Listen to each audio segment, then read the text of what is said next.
안녕하세요. 저는 올해 65세 된 박정호라고 합니다. 오늘 여러분께 제가 지난 2년간 겪었던 아주 뼈아픈 경험을 말씀드리려고 해요. 건강을 위해서 했던 일이 오히려 건강을 해쳤다는 정말 어이없는 이야기입니다. 지금 제 손에는 3개월 전에 받은 건강검진 결과지가 있어요. 당화 혈색소 6.2%, 총 콜레스테롤 201mg. 모두 정상 범위입니다. 하지만 1년 전만 해도 당화 혈색소가 8.5%까지 올라가서 의사 선생님이 심각하다고 하셨거든요. 어떻게 이런 변화가 가능했을까요? 바로 계란을 다시 먹기 시작하면서부터입니다. 네, 맞습니다. 콜레스테롤 때문에 끊었던 계란을 다시 먹으면서 오히려 모든 수치가 좋아진 거예요. 처음 이 이야기를 들으시면 말도 안 된다고 생각하실 겁니다. 저도 처음에는 그랬거든요. 이야기는 15년 전으로 거슬러 올라갑니다. 2009년 제가 50세가 되던 해였어요. 구청 민원실에서 일하고 있었는데 정기 건강검진에서 당뇨 진단을 받았습니다. 공복 혈당이 180mg이 넘게 나왔어요. 정말 충격이었습니다. 가족력도 없었거든요. 저희 부모님도 당뇨 없으셨고 형제들도 모두 건강했어요. 의사 선생님은 스트레스와 불규칙한 식습관, 운동 부족이 원인이라고 하셨습니다. 공무원 생활하다 보니까 회식도 많고 술도 자주 마셨거든요. 집에 와서 아내한테 이야기했을 때 아내 얼굴이 새하얗게 변하는 걸 봤어요. 김순영이라고 하는데 62세인 저희 아내예요. 여보, 이제 어떻게 해요? 당뇨는 평생 관리해야 하는 병이라던데. 걱정이 이만저만이 아니었습니다. 그때부터 정말 철저하게 관리하기 시작했어요. 의사 선생님이 하라는 대로 다 했습니다. 아침, 점심, 저녁 약도 빼먹지 않고 챙겨 먹었고요. 식단도 완전히 바꿨어요. 흰쌀밥 대신 현미밥, 기름진 음식도 피했습니다. 운동도 시작했어요. 매일 아침 6시에 일어나서 아파트 주변을 30분씩 걸었습니다. 저녁에는 헬스장에 가서 근력 운동도 했고요. 정말 성실하게 관리했어요. 그랬더니 정말 효과가 좋았습니다. 6개월 만에 당화 혈색소가 7%대로 떨어졌어요. 의사 선생님도 잘하고 있다고 칭찬해 주셨고 가족들도 안심했습니다. 주변 사람들이 정호 씨 정말 대단하다, 의지력이 강하다라고 말해줬을 때 정말 뿌듯했어요. 그렇게 몇 년은 잘 지냈습니다.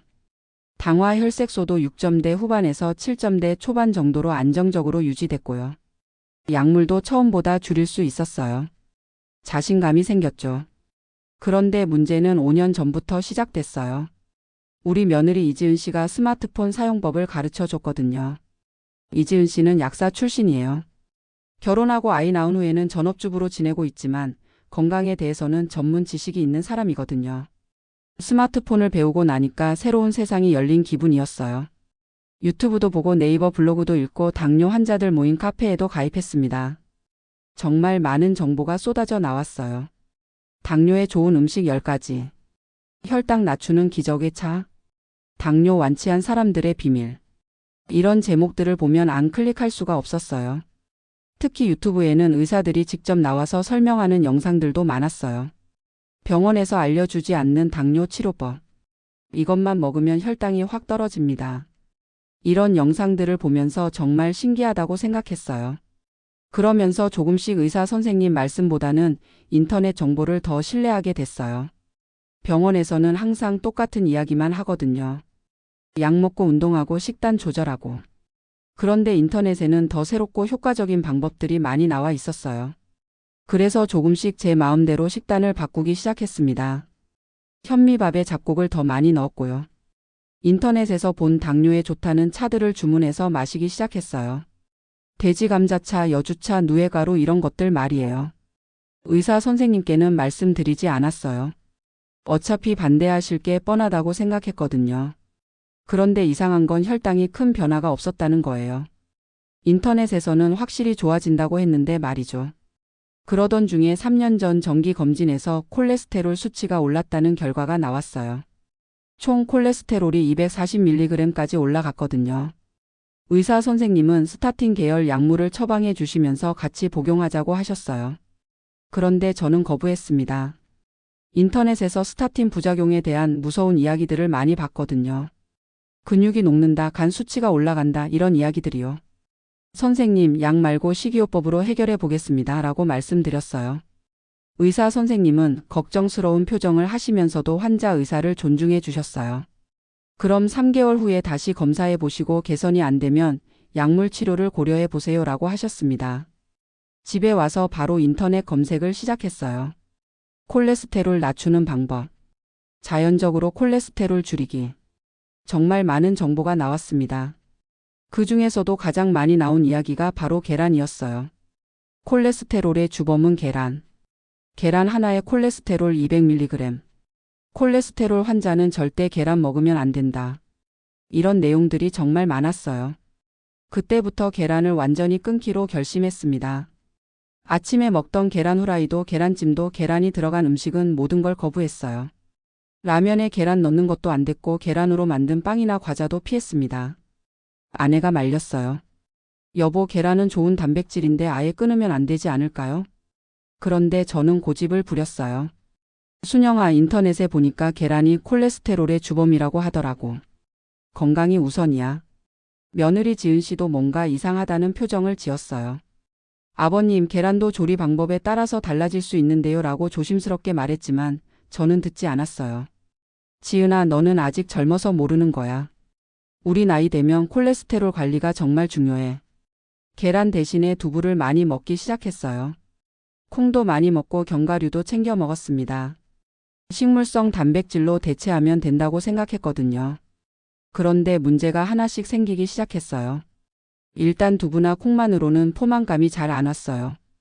계란 후라이 하나 먹으면 든든했는데 두부는 아무리 먹어도 뭔가 허전했거든요. 그래서 자연스럽게 밥을 더 많이 먹게 됐습니다. 견과류는 비싸기도 했고 매일 먹기에는 부담스러웠어요. 결국 탄수화물 섭취량이 늘어나게 된 거죠. 하지만 그땐 그걸 몰랐어요. 콜레스테롤만 생각하고 있었거든요. 3개월 후에 검사를 받았어요. 콜레스테롤은 조금 떨어졌어요. 240mg에서 220mg으로요.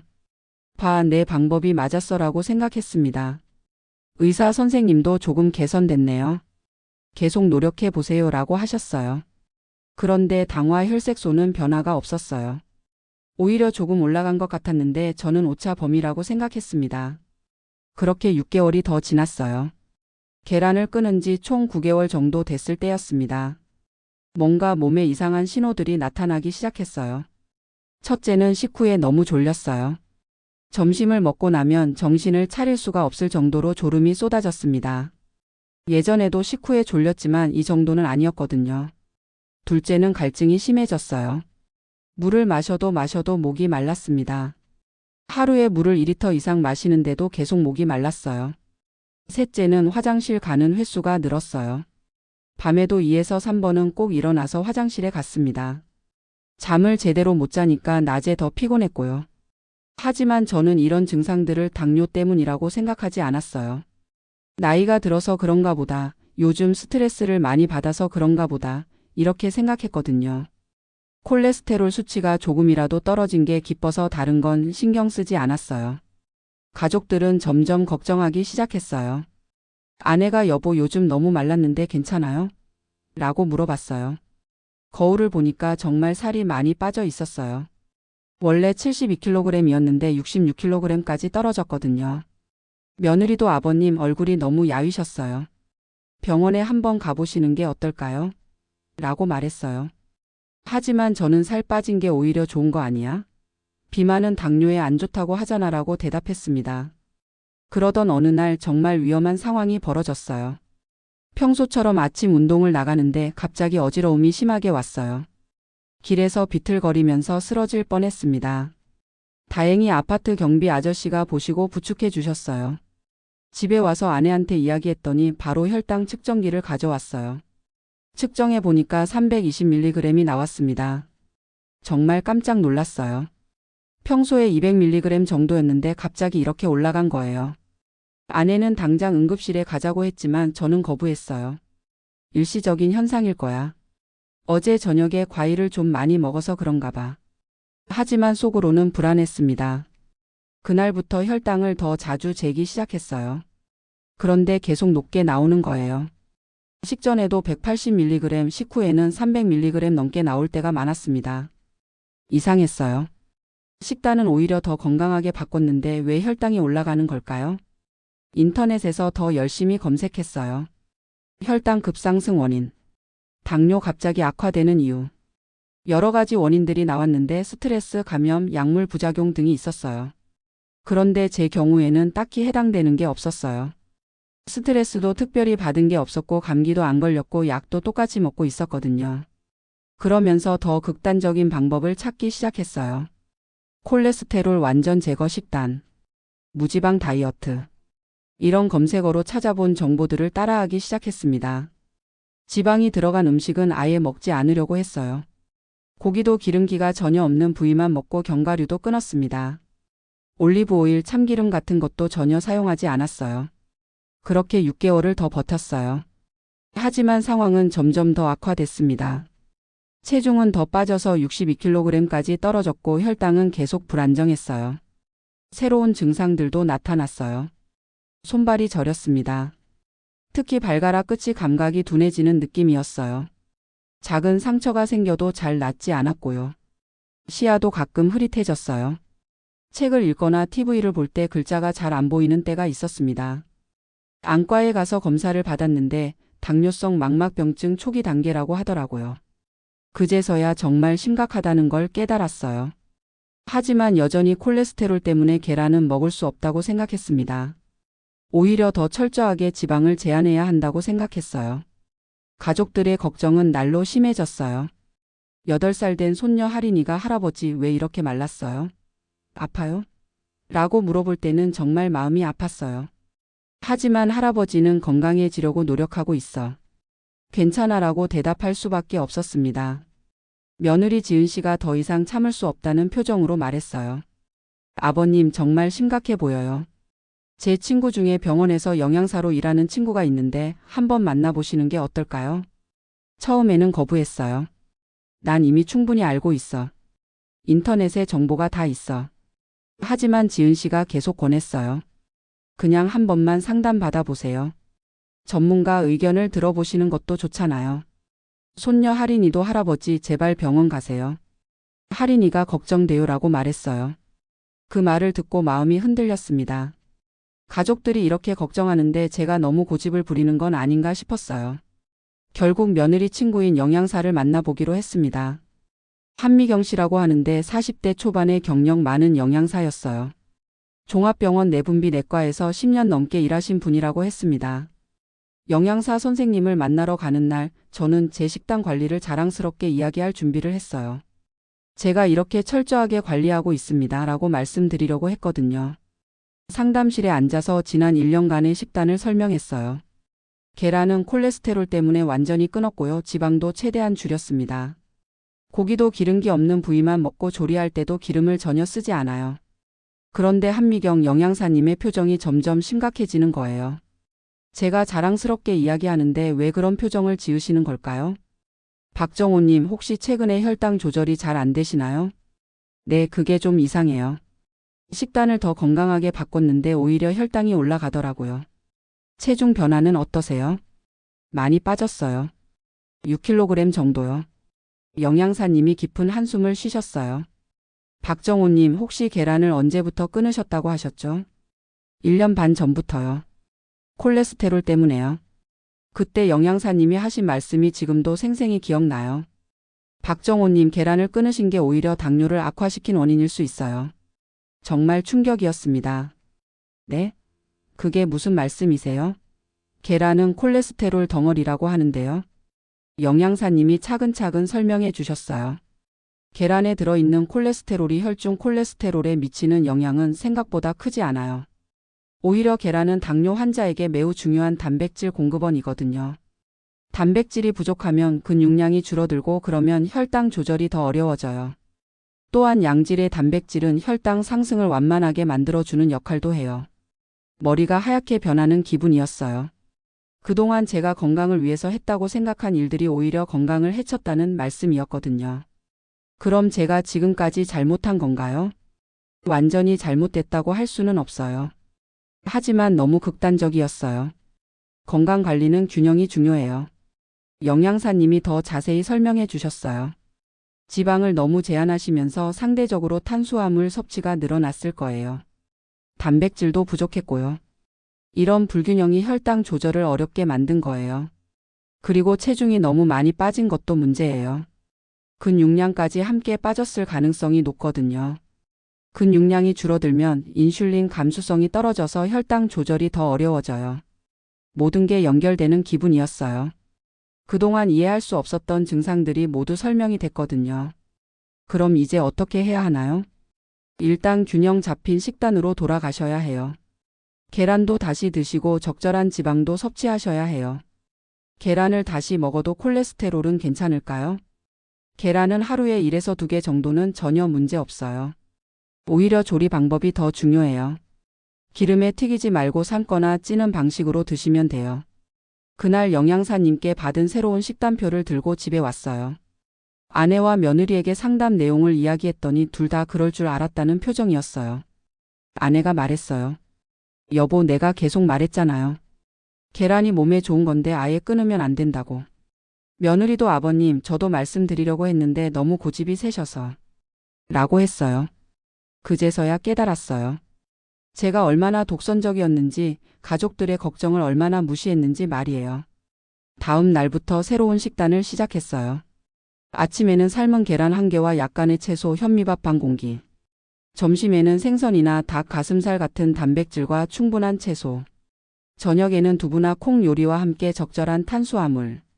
간식으로는 견과류 한 줌이나 과일 조금씩 먹었어요. 조리할 때도 올리브 오일을 조금씩 사용했습니다. 처음에는 정말 이상했어요. 1년 반 만에 다시 먹는 계란이 어색하기도 했고 괜찮을까 불안하기도 했거든요. 매일 혈당을 재면서 변화를 지켜봤어요. 신기한 일이 일어났습니다. 일주일 정도 지나니까 식후 혈당이 안정되기 시작했어요. 예전에는 300mg까지 올라갔는데 200mg 초반대로 떨어졌거든요. 한 달 후에는 더 놀라운 변화가 있었어요. 아침 공복 혈당이 120mg대로 떨어졌어요. 오랫동안 150mg 넘게 나오던 게 이렇게 개선된 거예요. 체중도 조금씩 늘어나기 시작했어요. 너무 말랐던 얼굴에도 살이 오르면서 가족들이 안심하는 모습을 볼 수 있었어요. 손녀 할인이가 할아버지 이제 건강해 보여요라고 말했을 때 정말 기뻤습니다. 2개월 후에 병원에서 검사를 받았어요. 결과를 보고 정말 깜짝 놀랐습니다. 당화 혈색소가 8.5%에서 7.2%로 떨어진 거예요. 콜레스테롤도 220mg에서 205mg으로 오히려 더 좋아졌고요. 의사 선생님도 놀라셨어요. 뭔가 특별한 치료를 받으셨나요? 수치가 많이 개선됐네요. 영양사 상담을 받고 식단을 바꾼 이야기를 말씀드렸더니 고개를 끄덕이셨어요. 역시 균형 잡힌 영양이 중요해요. 잘하셨습니다. 그때부터 인터넷 건강 정보를 보는 관점이 완전히 바뀌었어요. 예전에는 당뇨에 좋다, 콜레스테롤에 나쁘다 이런 단편적인 정보만 보고 따라했거든요. 하지만 이제는 전체적인 균형을 고려하게 됐어요. 무엇보다 정보의 출처를 확인하게 됐습니다. 의학적 근거가 있는 정보인지 전문가가 검증한 내용인지 살펴보게 됐어요. 병원에서 알려주지 않는 비법 같은 자극적인 제목에는 더 이상 현혹되지 않았습니다. 3개월 후 재검사에서는 더욱 놀라운 결과가 나왔어요. 당화 혈색소 6.8%, 총 콜레스테롤 198mg. 모든 수치가 목표 범위 안에 들어온 거예요. 체중도 68kg으로 회복됐고 그동안 괴롭혔던 증상들도 모두 사라졌어요. 손발 저림도 없어졌고 시야도 다시 또렷해졌습니다. 상처 치유도 정상으로 돌아왔고요. 가장 기뻤던 건 가족들이 안심하는 모습이었어요. 아내가 이제야 정말 건강해 보인다고 했고 며느리도 아버님이 예전 모습으로 돌아오신 것 같아요라고 말했어요. 그 후로는 영양사님과 정기적으로 상담을 받고 있어요. 3개월에 한 번씩 만나서 식단을 점검하고 조정하고 있습니다. 의사 선생님과도 더 많은 대화를 나누게 됐어요. 궁금한 게 있으면 인터넷 검색보다는 전문가에게 먼저 물어보게 됐습니다. 지금은 매일 아침에 계란 1개를 맛있게 먹고 있어요. 삶은 계란으로 먹을 때도 있고 계란찜으로 해서 먹을 때도 있어요. 예전에는 죄책감 때문에 먹지 못했던 계란이 이제는 하루의 활력소가 됐습니다. 주변에 저와 비슷한 실수를 하고 있는 분들이 많아요. 아파트 동호회에서 만나는 김철수 씨도 그중 한 명이었어요. 66세인 철수 씨는 고혈압 때문에 소금을 아예 안 먹는다고 하더라고요. 모든 음식을 싱겁게 해서 먹는다면서 자랑하길래 제 경험을 이야기해 줬어요. 철수 씨 너무 극단적으로 하면 오히려 안 좋을 수도 있어요. 저도 그런 실수를 했거든요. 제 이야기를 듣고 철수 씨도 영양사 상담을 받아보겠다고 하더라고요. 당뇨 환자 모임 카페에도 제 경험담을 올렸어요. 계란 끊었다가 당뇨 악화된 경험담이라는 제목으로 글을 썼는데 생각보다 많은 분들이 공감해 주시더라고요. 댓글로 저도 비슷한 경험이 있어요. 덕분에 깨달았습니다. 이런 반응들이 올라왔어요. 인터넷도 이렇게 올바른 정보를 나누는 도구로 사용하면 정말 유용하다는 걸 느꼈습니다. 지금 생각해보면 제가 너무 성급했어요. 건강에 대한 욕심이 지나쳐서 균형을 잃었던 거죠. 하나의 수치만 보고 전체적인 건강을 무시했던 것도 잘못이었고요. 특히 가족들의 조언을 무시했던 게 가장 후회돼요. 며느리 지은 씨는 약사 출신이라 전문 지식이 있었는데 제가 나이를 앞세워서 듣지 않았거든요. 젊은 사람은 몰라 이런 식으로 생각했던 게 정말 잘못이었어요. 건강 정보도 마찬가지예요. 인터넷에는 정말 많은 정보가 있지만 모든 정보가 정확한 건 아니에요. 특히 자극적인 제목으로 관심을 끄는 정보들은 더욱 조심해야 해요. 제가 깨달은 건강관리의 원칙을 여러분께 말씀드리고 싶어요. 첫째, 균형이 가장 중요해요. 하나의 영양소나 음식만 집중하지 말고 전체적인 균형을 고려해야 합니다. 계란이 콜레스테롤이 있다고 해서 아예 끊을 게 아니라 적절한 양과 방법으로 드시면 돼요. 둘째, 극단적인 방법은 피하세요. 완전히 끊는다, 절대 먹지 않는다 이런 극단적인 접근보다는 적절히 조절한다는 마음가짐이 중요해요. 셋째, 전문가의 조언을 듣세요. 인터넷 정보도 좋지만 개인의 상황을 정확히 파악하고 조언해 줄 수 있는 건 전문가예요. 의사, 영양사, 약사 같은 전문가들과 소통하는 게 중요합니다. 넷째, 가족의 걱정을 무시하지 마세요. 가장 가까운 사람들이 하는 걱정에는 다 이유가 있어요. 제 경우에도 아내와 며느리가 계속 걱정했는데 제가 무시했던 게 문제였거든요. 다섯째, 꾸준함이 중요해요. 건강관리는 단기간에 확 바뀌는 게 아니라 꾸준히 지속해야 하는 거예요. 급하게 결과를 얻으려고 하다 보면 오히려 건강을 해칠 수 있어요. 마지막으로 정보의 출처를 확인하세요. 인터넷에서 정보를 볼 때는 누가 쓴 글인지 의학적 근거가 있는지 꼭 확인해 보세요. 병원에서 알려주지 않는 비밀 같은 자극적인 제목에는 특히 조심하시고요. 지금 저는 정말 건강해요. 당화 혈색소 6.2%를 유지하고 있고 콜레스테롤도 정상 범위예요. 약물도 처음보다 줄일 수 있었고 합병증도 모두 개선됐습니다. 무엇보다 가족들과의 관계가 더 좋아졌어요. 제가 건강해지니까 모두가 안심하고 저도 마음이 편안해졌거든요. 손녀 할인이와 놀아줄 체력도 생겼고요. 매일 아침 계란을 먹을 때마다 그때를 생각해요. 건강에 대한 잘못된 강박이 얼마나 위험한지 균형의 중요성을 다시 한번 느끼게 돼요. 혹시 저와 비슷한 실수를 하고 계신 분들이 있다면 늦지 않았으니까 지금부터라도 균형 잡힌 관리를 하시기 바라요. 전문가와 상담도 받아보시고 가족들의 조언도 들어보세요. 건강한 노후를 위해서는 올바른 정보와 균형 잡힌 생활 습관이 가장 중요합니다. 제 경험이 여러분께 도움이 되기를 바라면서 오늘 이야기를 마치겠습니다. 건강하세요.